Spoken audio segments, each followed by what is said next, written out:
Let me give you a free life hack for fathers.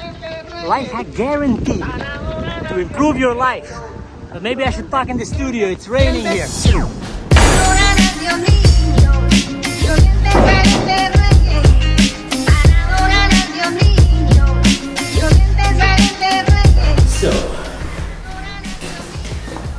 life hack for fathers.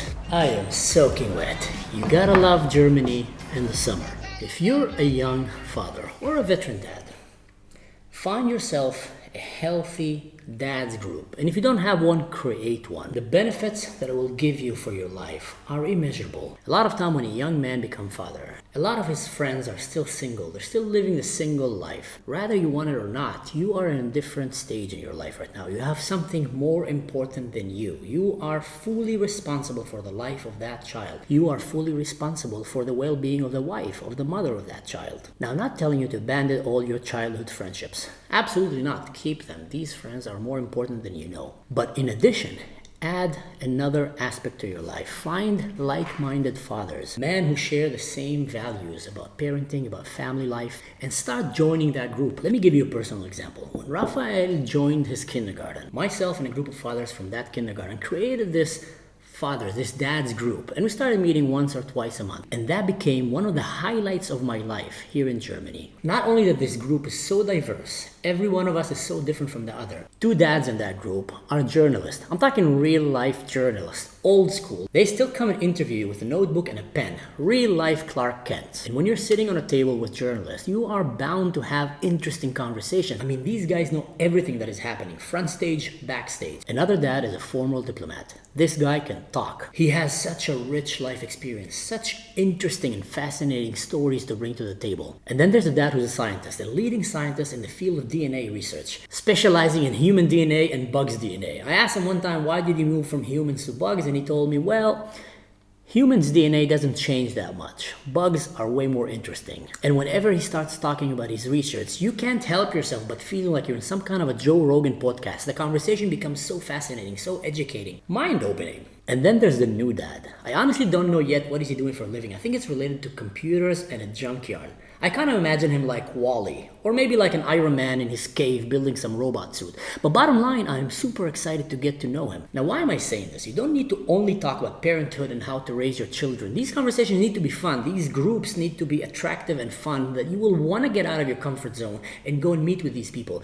Because you see, if you spend your life as a father working, going home, watching football games or playing FIFA, you're missing on so much in life. And one of the most important things that you get when you join these dads group is what I call fatherhood accountability. You end up joining a group of successful humans who are dedicated and devoted to their families. And one of them will share about the vacation that they had with their family. Another one will share about the holistic experience that he just had with his daughter or with his kid. And sometimes you'll sit there and you think like, wow, why am I not doing this? And not in a competitive way, but just a good idea, it ends up elevating your life to want to become a better father, because that becomes part of the center of the things that are important for you in your life. So just by doing that, you can end up improving your life, improving your relationship with your children, and maybe even for generations to come. It's very hard to measure the impact of such healthy environment that we surround ourselves with. There's a saying in Hebrew and Arabic, and I'm sure in other languages as well: show me your friends and I will tell you who you are.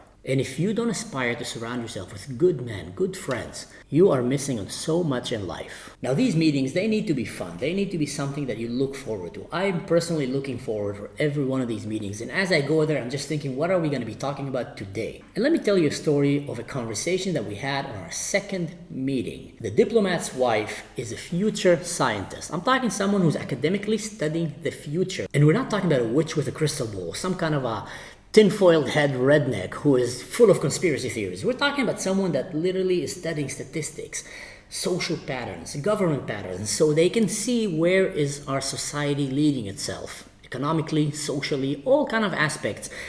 And in one of the questions, when he brought that up, I asked him, what does she think about the apocalypse? And I was joking, but he looked at me serious and he told me, you know what? She is dead terrified of the apocalypse. She is currently seeing possible 5 to 7 possible apocalypse scenarios in our lifetime. Sometimes she can't even sleep at night because she thinks, how can we prepare ourselves as a family to survive this apocalypse? And boy, that opened an interesting conversation. So I came and asked her, what is your insights about surviving a hypothetical apocalypse right now? And bear in mind, this was happening all in the shadow of Russia invading Ukraine, and people in Germany were afraid that Russia is going to invade Europe. But we started talking about a hypothetical apocalypse scenario and what should you do? What are the 4 guidelines of things that you need to do as a family member to increase your chance of surviving an apocalypse? So the diplomat said, number 1, you need to get out of the cities as fast as you can. Because quickly, people in the cities are going to go hungry and then they're going to start turning on one another.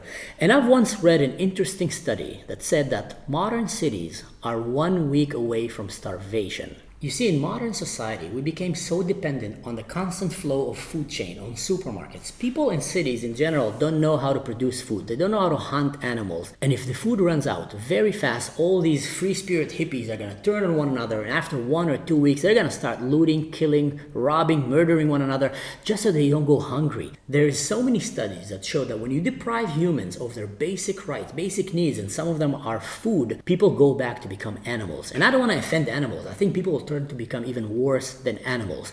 So his point was, as soon as possible, get out of the city. But then he brought another point. He said, but my problem is that I don't know how to fight.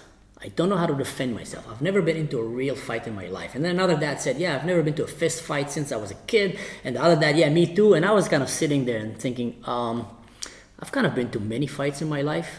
I grew up as a street kid. I served in the special forces. I spent a lifetime fighting bullies. So the diplomat said, yeah, that's why you need to find people who know how to fight, know how to defend themselves, and you need to become their friend. And we're going to become your friend. Then another father added a question. What about food?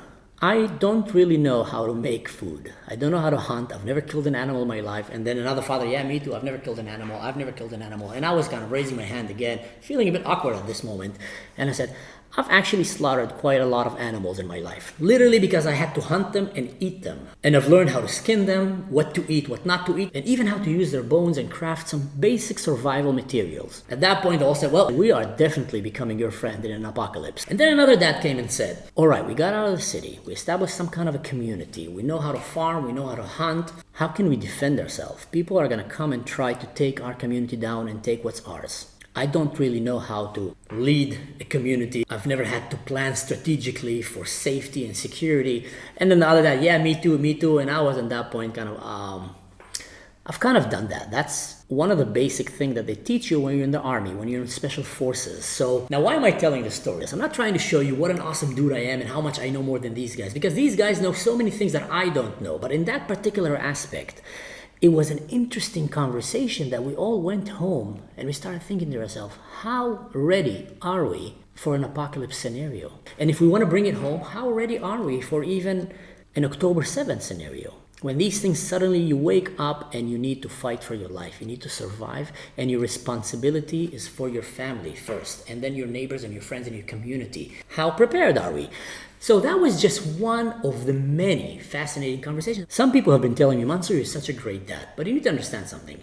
In my circle of friends, I'm not that great. Yeah, maybe I have my own unique and creative way of parenting, but every one of these dads is as good as a dad as me. Every one of them is as devoted to his family, as devoted to his wife, to his children. And when you surround yourself in that community, you are bound to improve your life. So, my recommendation, young fathers out there, even veteran fathers, go out of your comfort zone. Look for like-minded men and create these circles of groups where you meet once or twice a month. I can't express how helpful it was for my life, and I'm sure it's going to be helpful for your life. Feel free to leave me comments here and add some points if you think about it. In general, I am thinking of creating more content about parenting and fatherhood, things that I'm learning from my son, from my experience right now as a young father. And I want to start maybe a mini series where once in a while I will just throw an episode with simple, easy to understand tips that can improve your experience and your life as a dad. Let me know what you think, and I'll be more than happy to do that. And in general, just don't forget, click the like, share, subscribe, the whole shebang. And as always, don't do anything stupid.